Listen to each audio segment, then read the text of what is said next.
Good morning and welcome to Sunday School. We are starting another round of challenges. So this time we are focusing on women in the Bible, and today we are going to start with Deborah. So I first want to start by reading the story. Deborah.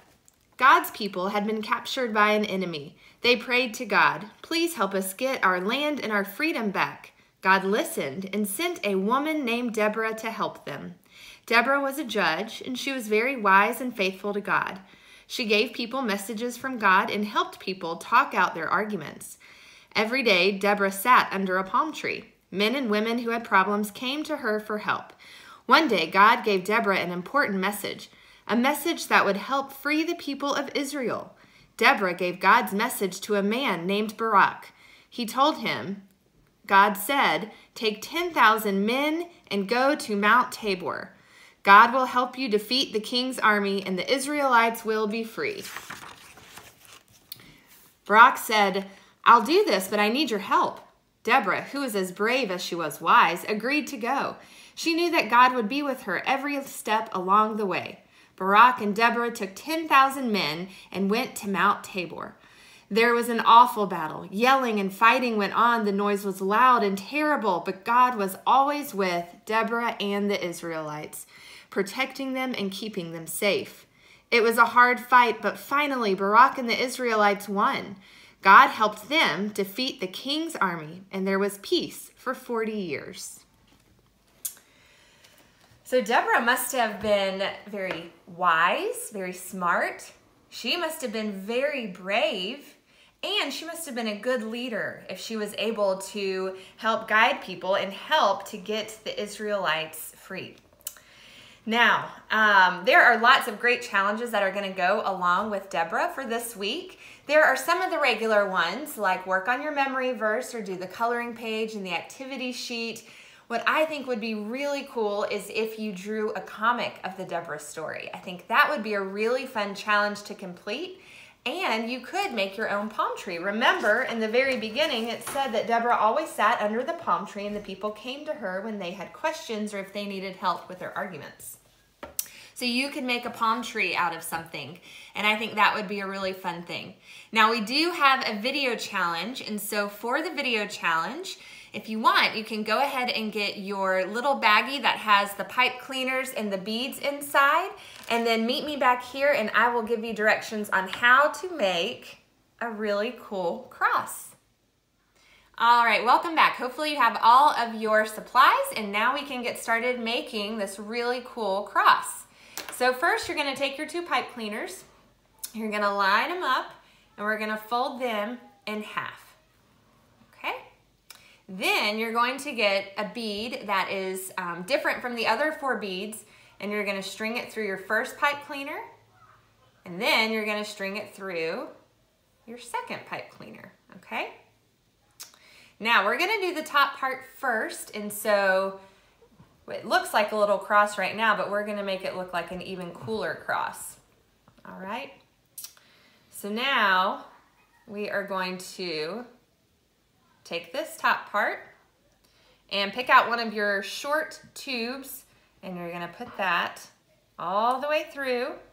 Then you're gonna take one of the beads, put that all the way through, and you're going to take the top part of your pipe cleaner and you're gonna put it through the bead and the tube. And you're gonna go until it hits this bottom bead, and then you have a little loop. Okay, now I want you're gonna feel when you tug on it, you'll know which one of these sides is connected to this piece.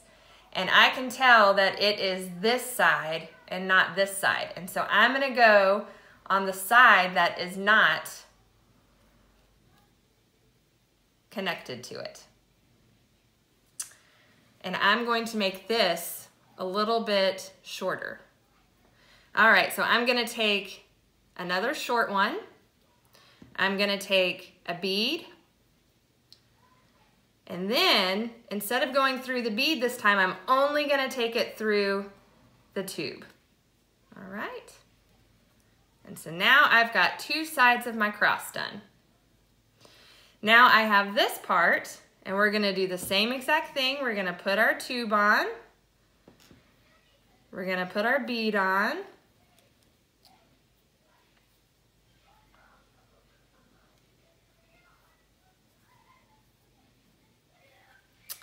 And then you're going to put this through the tube, not through the bead. And this time you might have a little bit that hangs off, but that is okay. All right. This thing is kind of a wonky thing to work with, but that is okay. Okay, now the final part is putting on this long piece. So you're gonna take your long tube and you're gonna take the part that's hanging off and you can stuff it down in that tube, okay? And then take your bead, put your bead on, and then same thing, you're not gonna go through the bead, you're only gonna put it through the tube. Well,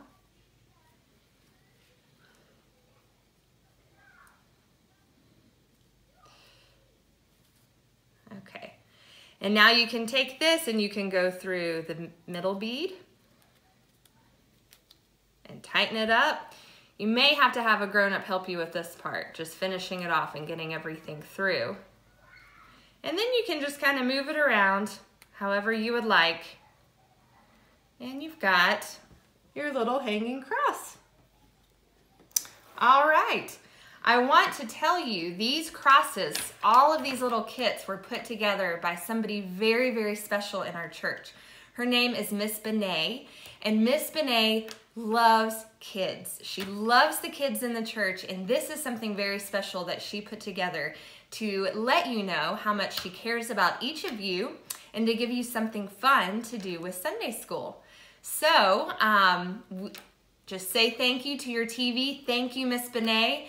And I know that she'll be able to feel how grateful and how thankful we are for these special crafts. All right. Well, I hope that you have a wonderful week. I hope you have a great time doing some of the challenges on our sheet. And I can't wait to share another story with you next time.